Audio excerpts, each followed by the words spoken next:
So I think one of the things you discuss in the book is the decline of the groups, right? Mm-hmm. Like, and to this point, like there are so many books out there about individual artists, and your book is about, it talks a lot about groups. So you, I mean, even with the 90s, you talk about TLC, you talk about New Edition, you talk about Boyz II Men. Why do you think that we started seeing that decline? Like, was it like, I mean, hip hop came in and then, you know, we saw some collabs, but then hip hop started taking over the charts more. Like, was it that, or was it like, is it just in, like the audience needs, like what, why ain't no more R&B? Right. Like you hear people saying now, like R&B is dead. There's still artists out there. Let's not say that it's dead, but we do know that there was a decline. Like it's not what it was. Yes. I'm sorry. Finish. I don't want to cut you off. Go ahead. No. I was just saying, like, compared to what the 90s were and now. Yeah. Right. Like, what is it? Streaming? Is it hip? Like, what? Based on your research and your professional opinion. Right. So I'm glad you mentioned hip hop, because why couldn't the record labels focus on both hip hop and R&B? Why did they have to make a choice? They made a choice. And if you talk to people off the record, there was a choice made. And so that's one thing that happened, especially once you get to the mid 90s and hip hop started to gain steam. In addition, you have EDM music. So EDM music also being very popular. You had a lot of artists, R&B artists, Rihanna, Neo, Usher, making EDM tracks or whatever. Yeah. And so, you know, that happened too. But really what it comes down to is probably, and I talk about this in the book, three main things. 1996, y'all might remember this, the Telecommunications Act of 1996. That was supposed to diversify radio. That ended up having iHeartMedia, Cumulus Media, and Townsquare Media buy up all the radio stations across the country and went to playlisting format. So if you're in St. Louis, or you're in DC, or you're in Atlanta, Seattle, you're generally going to hear the same songs on the radio. And you know what? It's funny you say that, because in 96, the first song I remember hearing constantly on the radio was Crossroads. Yeah. When Crossroads came out. Right. Yeah. It's funny that you mentioned that Telecommunications Act, and I'm thinking about that, and then I'm thinking about media today and the mergers that are currently going on, like with the Paramount merger or the upcoming possible Warner Brothers. And again, when you have one entity controlling your content, it's a problem. It's a problem. It's a big problem. And music, it's one thing, but it's another thing. So, but I don't want to go on that tangent. But I'm with you on that tangent. So then you have like, so then what hurt is like the local acts. If we think about the groups, they came from a local environment. TLC from Atlanta, Boyz II Men from Philly, Destiny Child from Houston. You had all the acts in Detroit. They were even Shy from DC. They were on WPGC Home Jams 95.5. That's where they first got played, a local show at nighttime. And then they grew to be international sensations. But when you take away the local impact on the radio, they played fewer groups, fewer homegrown. That's where groups would grow organically. That's number one. Number two, think about the media we used to consume back in the day. You had Vibe magazine, Essence, Ebony, Jet. At its peak, you had about 8.2 million monthly subscribers for these magazines. That's earned PR for the groups. They're on the cover. They got articles. They're covering their tours. If that goes away, Essence is still around. It's more like a quarterly magazine, but Ebony, Vibe, and Jet, they all went away. That really hurts. Ain't no Right On, ain't no, what was it? Word Black Up. Beats, Word Up, Black Beat, everything. Gone. None of those gone. Print media. Yeah, print media gone. But then think about it. It was ironic. You had like Arsenio Hall show. He would regularly have on hip hop artists, R&B artists. That went off the air. Then you had In Living Color, another property that would have hip hop and R&B artists on it. Soul Train goes away. So you have all these TV products that would provide promotion for these groups just go away, disappear. I grew up listening to Donnie Simpson on 93.9 and 95.5. He also was on Video Soul, BET. Yeah.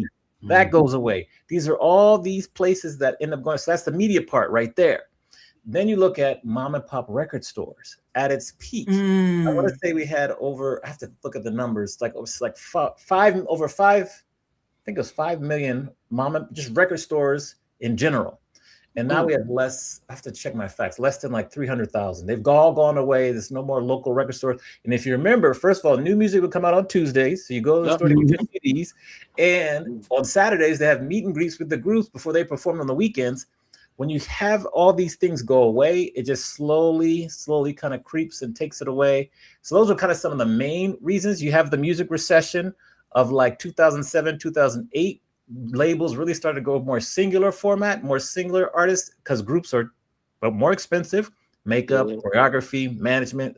So it was really an imperfect storm, a quiet, imperfect storm. That's my long answer. No, it was a good answer. Yeah. It was a good answer. Like, you're giving good answers. We like this kind of you. Like, you're doing great. You're doing great. I love it. So like I know a lot of people, even you talked to a lot of hip hop people, the 1996 Communications Act. Yeah. Is that's a big play in this as well for even R&B as a whole, not just groups. Mm-hmm. How do you think that do you think that if that wouldn't have happened, a lot of this we wouldn't see now, or do you think it was inevitable that this musical sound would change because of hip hop's influence? Yeah, I think you would have seen a much longer tail. The disappearance would not have been as abrupt. And I think maybe you would have had certain regions of the country, Detroit, Atlanta, New York, LA, that would have still on mainstream radio played more R&B music and R&B groups. Because, some of the executives wanted to hear about partying. They don't want to hear about love and heartbreak on the radio anymore. And so I think you would have seen a longer tail, and it might not have been such a drastic fall off as it was for the group specifically. But really, they don't play R&B music on mainstream radio frequently at all. It has to really, really, really go viral or pop off on other platforms, and then they might play it. The example I always use is if you look at the success of LMA's Boot Up, that's a straight up R&B song. Mm-hmm. It took radio at least a year to catch up to that song being popular. And that's just a current day example of that. Is that also Leon Thomas's song is similar to that too? Yes, Mud. Yes. Like they just start playing it like 6 months right before the Grammy. Yes, exactly. And it takes them a long time to catch up. So it's just a silent. So we have to, when I say we, first of all, I'm talking about R&B music, R&B artists and groups. We have to be more creative and figure out how to navigate the new music kind of system, because groups still work on the K-pop side. It still works. K-pop groups are doing extremely well, but if you look at them, they're copying the blueprint of R&B groups. They look like New Edition. That's all it is. They look like TLC. So let's flip the script and see what are they doing that we can copy. So, Armani, we did a 90s bracket of the best groups in the 90s. Okay. It was a bit. We did a full 64 R&B group tournament. Yeah. We had a seeding process. It was it literally was almost we had issues within people. Who won was New Edition. There was a lot of feedback upset that New Edition shouldn't have been in the 90s. Someone left us a voicemail. Yeah. Oh, he left us a voicemail. Yeah, left us a voicemail. They wanted them in the 80s, but that was the argument, is that New Edition only dropped one album in the 90s. Coming Home? Yeah, but Home again. Sorry, Home Again. I'm like, Home Again, Lord. Did you also have BBD in the bracket too, or you combined the two? Yep.